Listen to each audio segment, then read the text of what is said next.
American Indian Fairy Tales. Pictured by John Ray.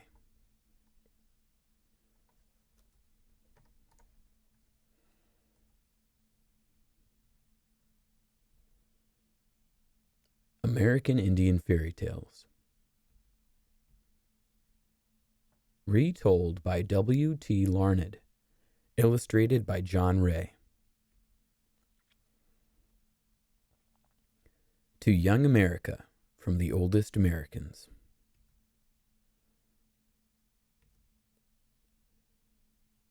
Yagu the Storyteller. There never was anyone so wise and knowing as old Yagu. There never was an Indian who saw and heard so much. He knew the secrets of the woods and fields, and understood the language of birds and beasts. All his life long, he had lived out of doors, wandering far in the forest where the wild deer hide, or skimming the waters of the lake in his birch bark canoe. Besides the things he had learned for himself, Yagu knew much more. He knew the fairy tales and the wonder stories told him by his grandfather, who had heard them from his grandfather, and so on, away back to the time when the world was young and strange, and there was magic in almost everything. Yagu was a great favorite with the children. No one knew better where to find the beautiful colored shells which he strung into necklaces for the little girls. No one could teach them so well just where to look for the grasses which their nimble fingers wove into baskets.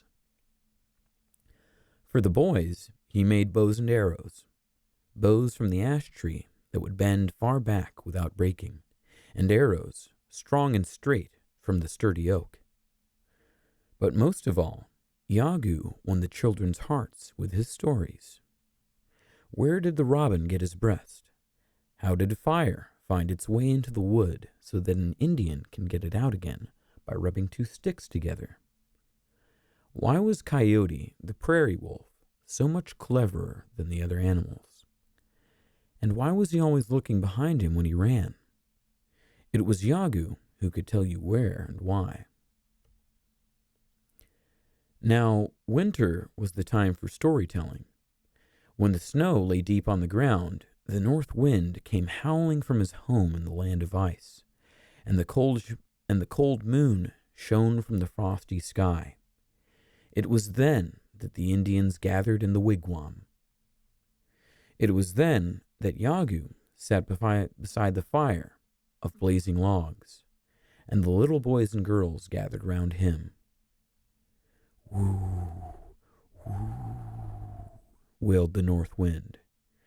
The sparks leapt up, and Yagu laid another log on the fire. Woo, woo. What a mischievous old fellow was this north wind. One could almost see him, his flowing hair all hung with icicles. If the wigwam were not so strong, he would blow it down, and if the fire were not so bright, he would put it out. But the wigwam was made on purpose for just such a time as this, and the forest nearby had logs to last forever. So the north wind could only gnash his teeth and say, "Whoo." One little girl, more timid than the rest, would draw nearer and put her hand on the old man's arm. "Oh, Yagu," she said, "just listen. Do you think he can hurt us?" "Have no fear," answered Yagu. "The north wind can do no one harm who is brave and cheerful. He blusters and makes lots of noise, but at heart he is really a big coward, and the fire will soon frighten him away. Suppose I tell you a story about it." And the story Yagu told we shall now tell to you, the story of how Shingebis fooled the north wind.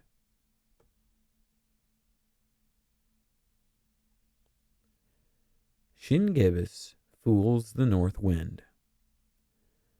Long, long ago, in the time when only a few people lived upon the earth, there dwelt in the north a tribe of fishermen.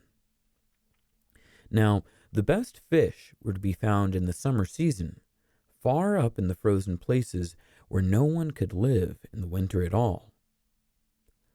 For the king of this land of ice was a fierce old man called Kabibonoka by the Indians, meaning in our language, the north wind. Though the land of ice stretched across the top of the world for thousands and thousands of miles, Kabibonoka was not satisfied. If he could have had his way, there would have been no grass or green trees anywhere. All the world would have been white from one year's end to another, all the rivers frozen tight, and all the country covered with snow and ice. Luckily, there was a limit to his power. Strong and fierce as he was no match at all for Shawondase, the south wind, whose home was in the pleasant land of the sunflower. Where Shawondase dwelt, it was always summer. When he breathed upon the land, violets appeared in the woods, the wild rose bloomed on the yellow prairie, and the cooing dove called musically to his mate. It was he who caused the melons to grow, and the purple grapes. It was he whose warm breath ripened the corn in the fields, clothed the forests in green, and made the earth all glad and beautiful. Then, as the summer days grew shorter in the north, Shawondase would climb up to the top of a hill, fill his great pipe, and sit there dreaming and smoking. Hour after hour he sat and smoked, and the smoke, rising in the form of a vapor, filled the air with a soft haze until the hills and lakes seemed like the hills and lakes of dreamland. Not a breath of wind, not a cloud in the sky, a great peace and stillness over all. Nowhere else in the world was there anything so wonderful. It was Indian summer. Now it was that the fishermen who set their nets in the north worked hard and fast, knowing the time was at hand when the south wind would fall asleep and fierce old Kabibonoka would swoop down upon them and drive them away. Sure enough, one morning a thin film of ice covered the water where they set their nets. A heavy frost sparkled in the sun on the bark roof of their huts. That was sufficient warning. The ice grew thicker. The snow fell in big feathery flakes. Coyote, the prairie wolf, trotted by in his shaggy white winter coat. Already they could hear a muttering and a moaning in the distance. "Kabibonoka is coming," cried the fisherman. "Kabibonoka will soon be here. It is time for us to go." But Shingebis, the diver, only laughed. Shingebis was always laughing. He laughed when he caught a big fish, and he laughed when he caught none at all. Nothing could dampen his spirits. "The fishing is still good," he said to his comrades.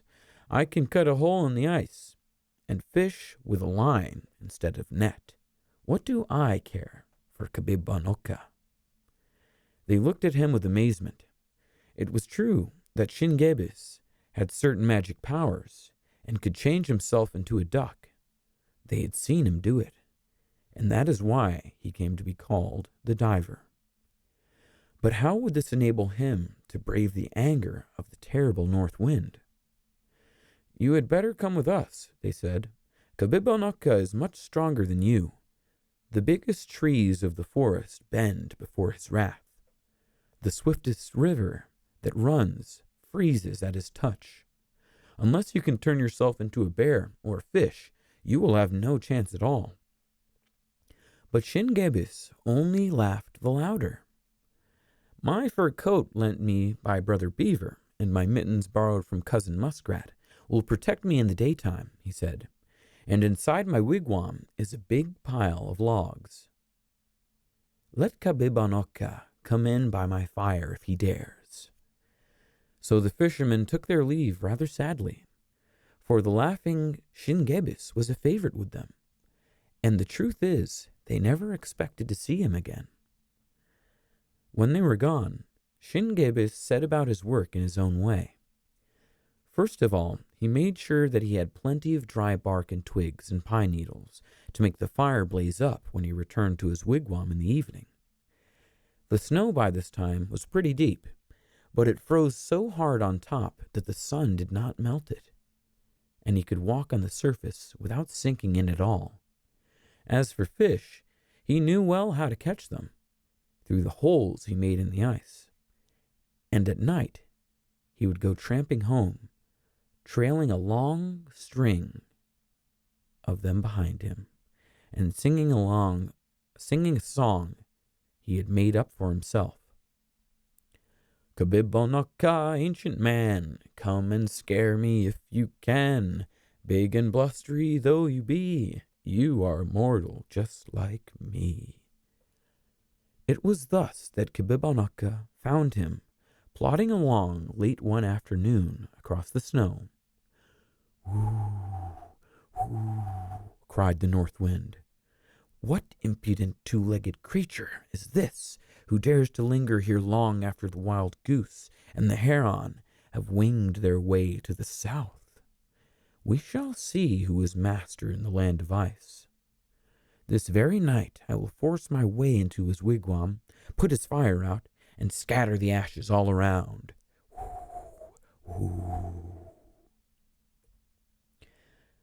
Night came. Shingebis sat in his wigwam by the blazing fire. And such a fire! Each backlog was so big it would last for a moon. That was the way the Indians, who had no clocks or watches, counted time. Instead of weeks or months, they would say a moon, the length of time from one new moon to another.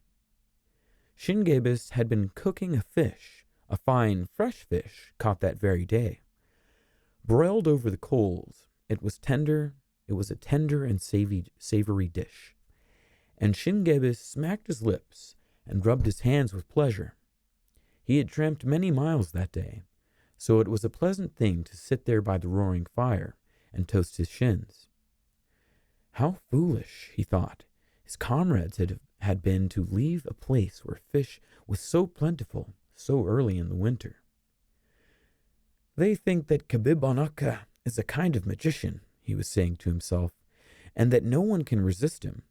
It's my own opinion that he's a man, just like myself. It's true that I can't stand the cold as he does, but then neither can he stand the heat as I do." This thought amused him so that he began to laugh and sing, "Kabibonaka, frosty man, try to freeze me if you can. Though you blow on till you tire, I am safe beside my fire." He was in such a high good humor that he scarcely noticed a sudden uproar that began without. The snow came thick and fast. As it fell, it was caught up again like so much powder and blown against the wigwam, where it lay in huge drifts. But instead of making it colder inside, it was really like a thick blanket that kept the air out. Kabibonaka soon discovered his mistake, and it made him furious. Down the smoke vent he shouted, and his voice was so wild and terrible that it might have frightened an ordinary man. But Shingebis only laughed. It was so quiet in that great silent country that he rather enjoyed a little noise. "Ho, ho!" he shouted back. "How are you, Kabibonaka? If you are not careful, you will burst your cheeks." Then the wigwam shook with the force of the blast, and the curtain of buffalo hide that formed the doorway flapped and rattled and flapped. "Come on in, Kabibonaka," called Shingebis merrily. "Come on in and warm yourself. It must be bitter cold outside." At these jeering words, Kabibonaka hurled himself against the curtain, breaking one of the buckskin thongs, and made his way inside. Oh, what an icy breath! So icy that it filled the hot wigwam like a fog. Shingebis pretended not to notice. Still singing, he rose to his feet and threw on another log. It was a fat log of pine, and it burned so hard and gave out so much heat that he had to sit a little distance away. From the corner of his eye, he watched Kibibanokka, and what he saw made him laugh again. The perspiration was pouring from his forehead. The snow and icicle in his flowing hair quickly disappeared, just as a snowman made by children melts in the warm sun of March. So the fierce old north wind began to thaw. There could be no doubt of it. Kabibonokka, the terrible, was melting. His nose and ears became smaller. His body began to shrink. If he remained where he was much longer, the king of the land of ice would be nothing better than a puddle. "Come on up to the fire," called Shingebis coolly. You can be chilled to the bone. You must be chilled to the bone. Come up closer and warm your hands and feet." But the north wind had fled even faster than he came through the doorway. Once outside, the cold air revived him, and all his anger returned.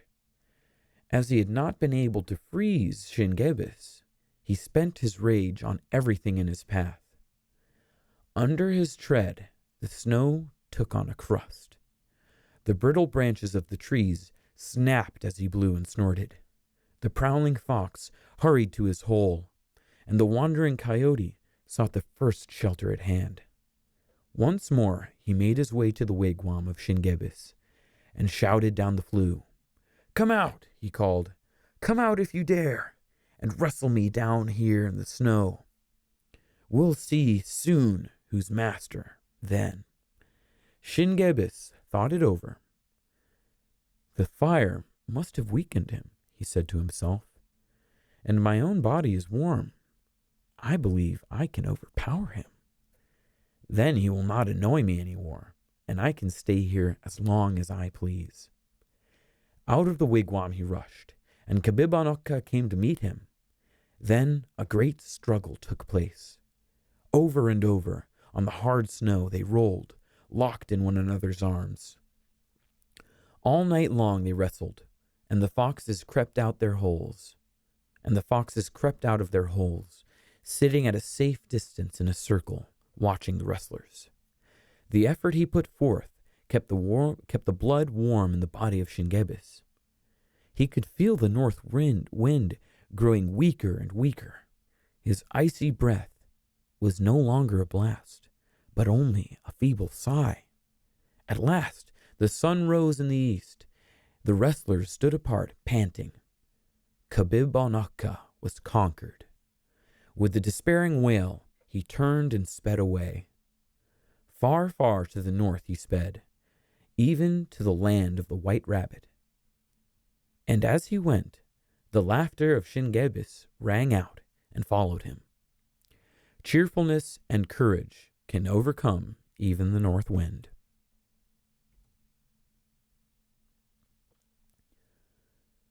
All right, gonna have a little sip of water before I continue with this next one here. If only I can find some water. I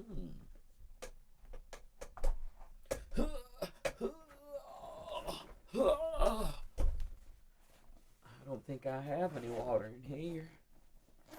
I might have to go downstairs to the kitchen. Oh, I do. I got 2 water bottles. 2 water bottles. Hey, hey. Hey. All right, let's do this. Have a little water, and then we're going to jump into The Little Boy and Girl in the Clouds.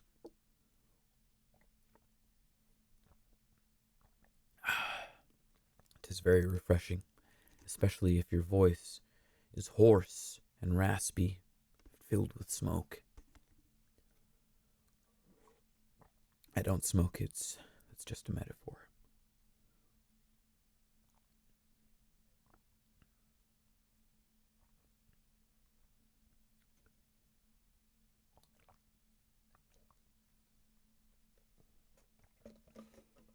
Here's a fun fact. It's best for your voice, whether singing, reading, or just talking in general, to have room temperature water. Cold water is actually not really good for your throat. It makes the muscles constrict because the cold makes them contract and can make your voice not as healthy, effective, and dynamic. All right, I'm going to grab one more sip of water right from this bottle. New bottle here. Gonna have to use the restroom soon. Okay.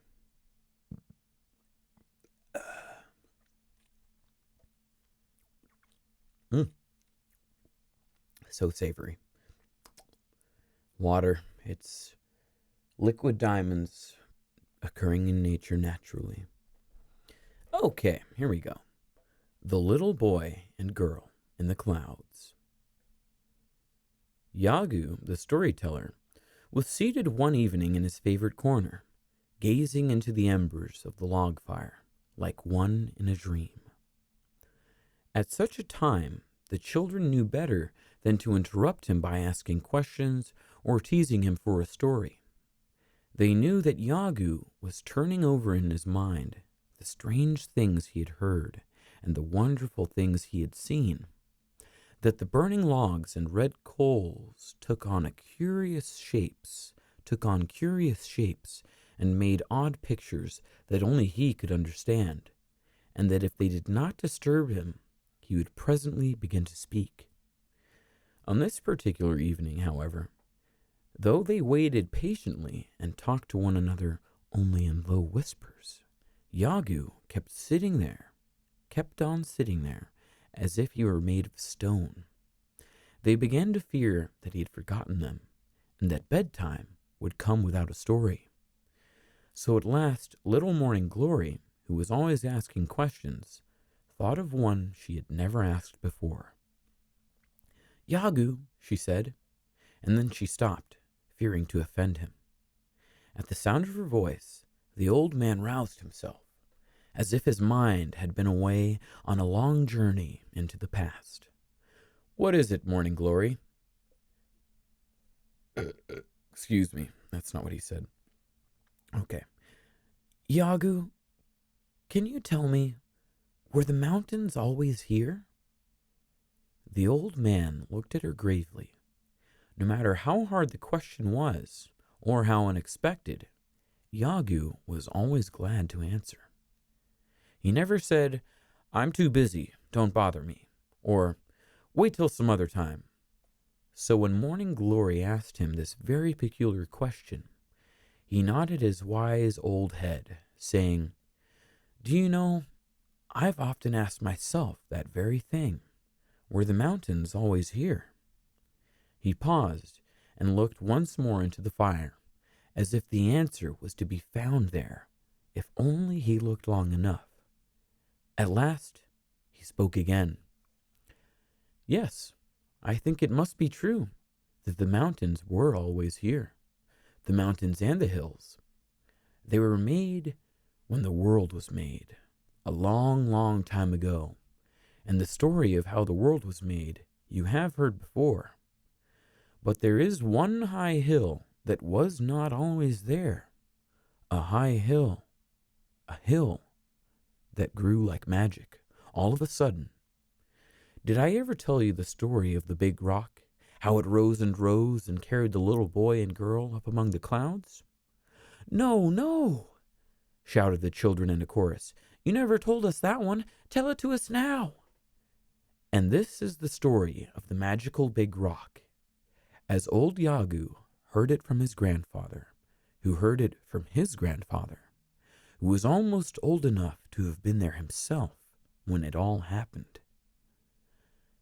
In the days when all animals and men lived on friendly terms, when Coyote, the prairie wolf, was not a bad sort of fellow when you came to know him, and even the mountain lion would growl pleasantly and pass you the time of day, there lived in a beautiful valley a little boy and girl. This valley was a lovely place to live in. Never was such a playground anywhere on the earth.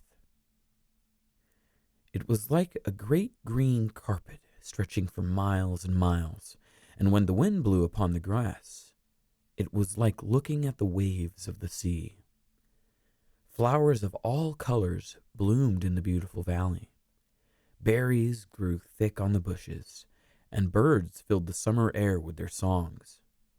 Best of all, there was nothing whatever to fear. The children could wander at will, watching the gay butterflies, making friends with the squirrels and rabbits, or following the flight of the bee to some tree where his honey is stored. As for the wild animals, it was all very different from what is today, when they keep the poor things in cages or coop them up in a little patch of ground behind a high fence. In the beautiful valley, the animals ran free and happily, as they were meant to do. The bear was a big, lazy, good-natured fellow who lived on berries and wild honey in the summer, and in winter crept into his cavern in the rocks and slept there till the spring. The deer were not only gentle, but tame as sheep, and often came to crop the tender grass that grew where the two children were accustomed to play. They loved all the animals, and the animals loved them, but perhaps their special favorites were Jack Rabbit and Antelope. Jack Rabbit had long legs and long ears, almost as long as a mule's. And no animal of his size could jump so high. But of course, he could not jump as high as Antelope, the name of a beautiful little deer with short horns and slender legs, who could run like the wind. Another thing that made the Happy Valley such a pleasant place to live in was the river that flowed through it. All the animals came from miles around to drink from its clear, cool waters and to bathe in it on a hot summer day. One shallow pool seemed made especially for the little boy and girl. Their friend, the beaver, with his flat tail like an oar and his feet webbed like a duck's, had taught them how to swim almost as soon as they had learned to walk, and to splash around in the pool on a warm afternoon was among their greatest pleasures. One day in midsummer, the water was so pleasant that they remained in the pool much longer than usual, so that when at last they came out,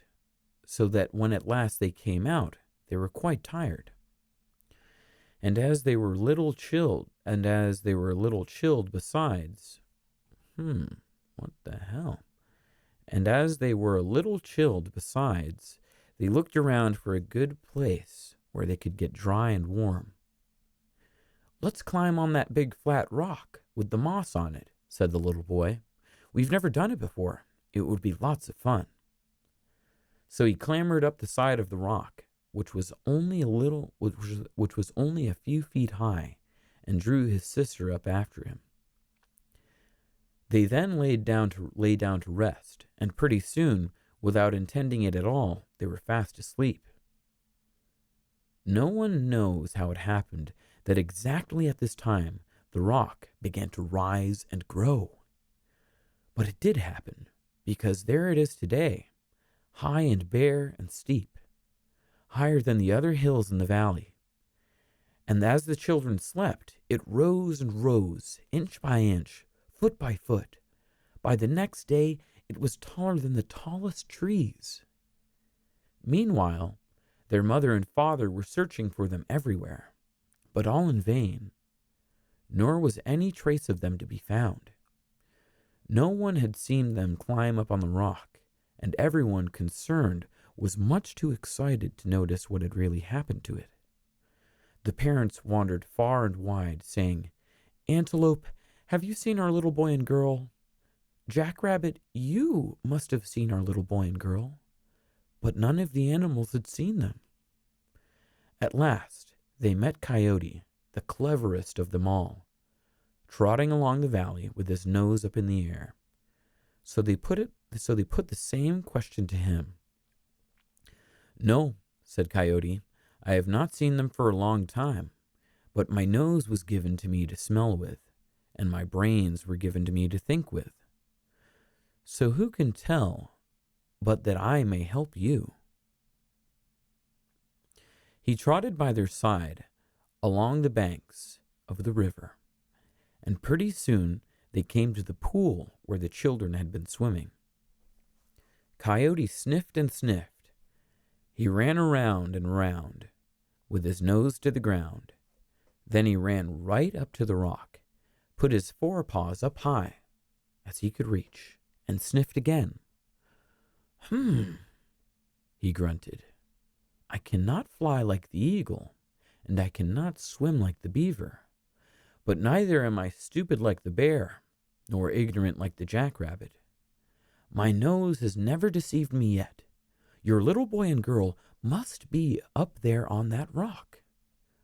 "But how could they get there?" asked the astonished parents, for the rock was now so high that the top was lost to sight in the clouds.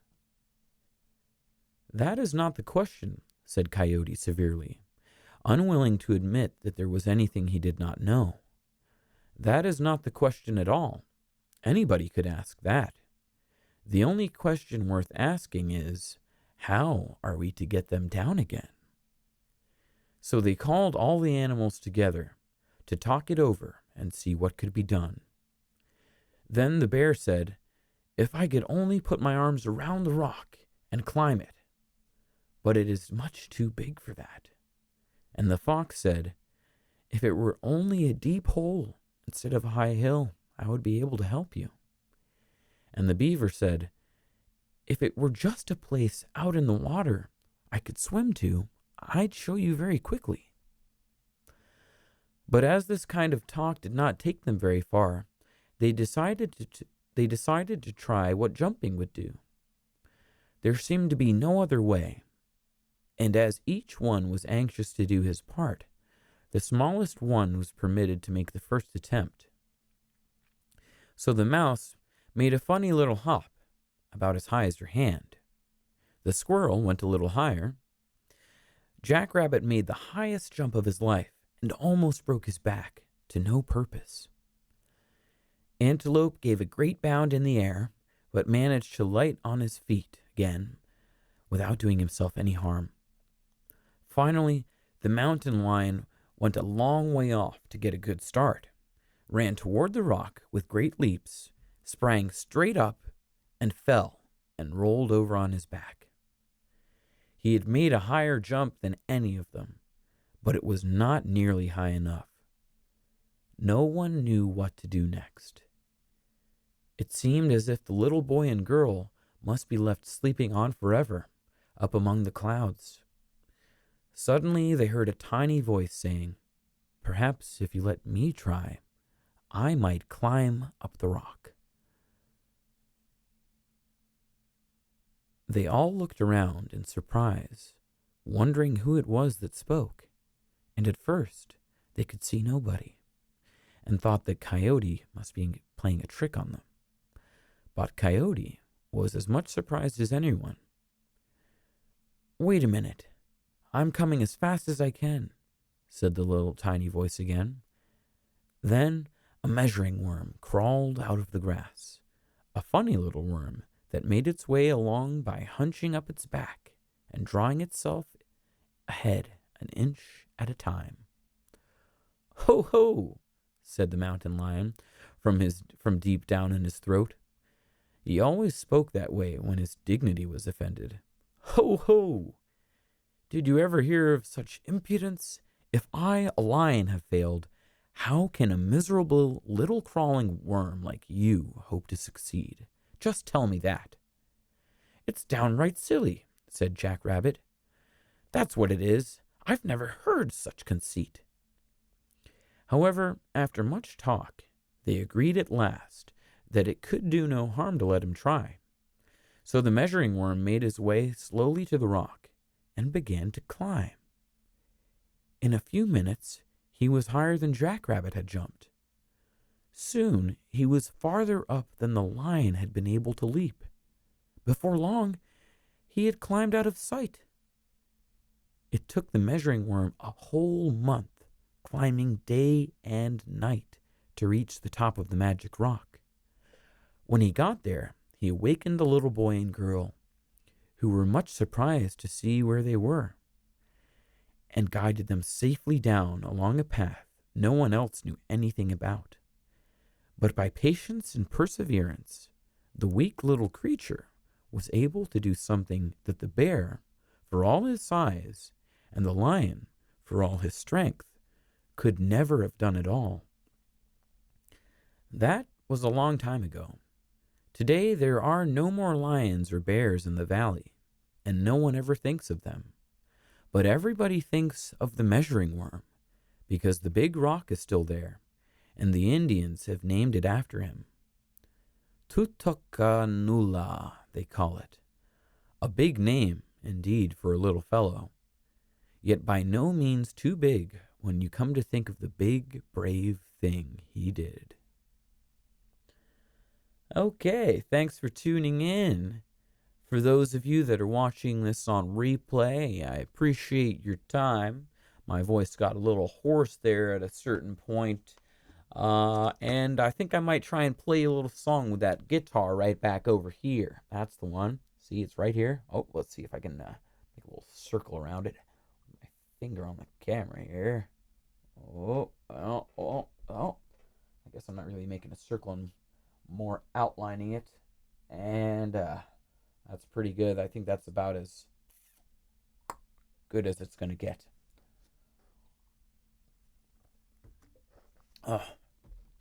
You never can go wrong with water. It's the greatest joy I have ever had in my life.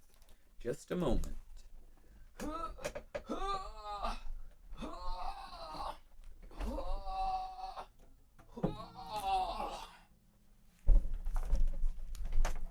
Okay.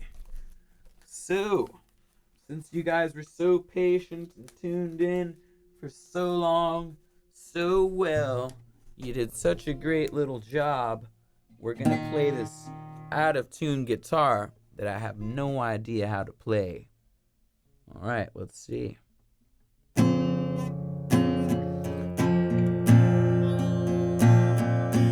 Oh, thanks for tuning into American Indian Fairy Tales. And that's the song. I just made it up right now.